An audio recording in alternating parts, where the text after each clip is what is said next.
sounds so good.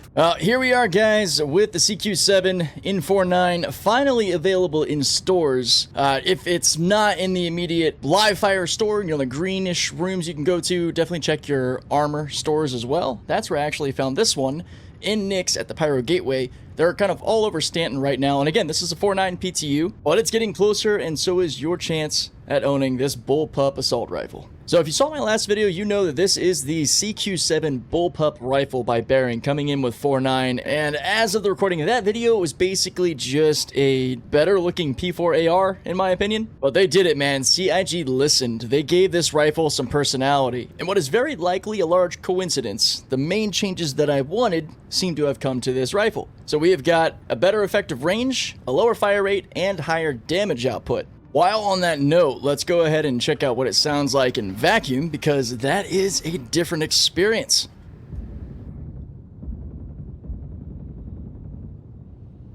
So good, man. So good. You can feel the thud of this thing firing every time, and it's awesome. Now, like my last video, this is coming from the perspective of a gun owner slash gun lover, and this is not a video meant to sort of chase the meta like you might see online when it comes to games. This is just me talking about guns that I really like. And this gun, by no means, is some OP introduction, like crazy hack or anything. You're still gonna get absolutely ripped apart by a competent guy with a P8 SE SMG, or domed from a distance by a dude with a P6 LR. So definitely don't run in thinking that you're going to grab this rifle and just murk everybody, because that's not what it's like. Now, for those of you who are interested in the data, I will shoot some of that off for you now, pun intended. So the CQ7 rifle is coming in right now, according to SP Viewer, which link will be in the description, at about 195 in its damage per second with an alpha of 18 and a maximum damage per magazine of 720. You're looking at a 650 fire rate with an 1100 range, which is about the same as the P4 and several other weapons. The projectile velocity itself is a little bit lower at 550, which is where it starts to fall off compared to things like the kill shot, which have it beat by 1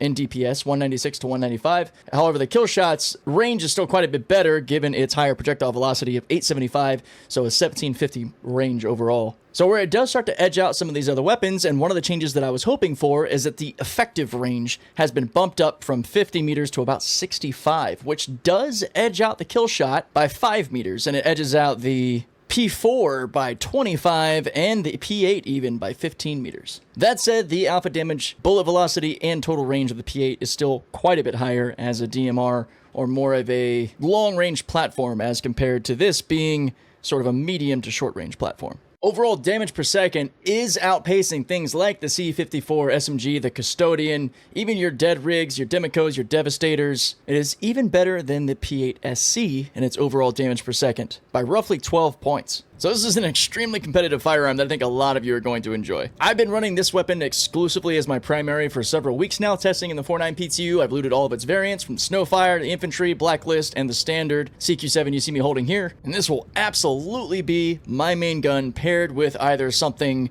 even more compact, like a P8 SC, or paired with something more likely for me, like the Novian crossbow I have, or a P6. That way you have a mixture of your long range or heavy single hit, maybe 2-hit damaging weapons, and then you have your shit hit the fan weapon, and you need to go ahead and just spray down the enemy. I have taken out 3 NPCs in succession with this weapon quite often in a lot of these new missions out here in Nick's, the Rico Battaglia missions, with 1 magazine. It just shreds through them. I even took out 2 players that popped up on me at one of these bases and was able to down them both, 1 in heavy armor and 1 in medium armor, before I got out of there. These new missions can get pretty heated. There's a lot of good loot, there's a lot of good ammo for this weapon, and a lot of good variants of this weapon, so it's gonna get a little crazy. I'm glad I had this thing with me. Again, this video isn't meant to make it sound like this is the weapon everybody should be running, just pointing out that this is a fantastic daily carry, and I cannot wait to see what you think down in the comments. Let me know, guys, what is your favorite version of this weapon? I really love the Snowfire and even the Infantry. I have tended to run with the Blacklist, which is the blacked out version, mostly because it kind of just matches my getup a little bit better. But even the base CQ7 that I picked up here from Pyro Gateway, I am happy to run with. The gun is just that good. I really enjoy this. Also, huge Bullpup fan, like you probably know from my last video, so that's probably not surprising. I hope that this is just the beginning of more and better Bullpups we'll get, and I'm also looking forward to covering things like the lever action coming hopefully in 410, maybe later. I don't know. We haven't really seen a whole lot about that. Let me know if you'd like to see that in a video down below. Let me know what you think of these videos, and I will catch you guys next time.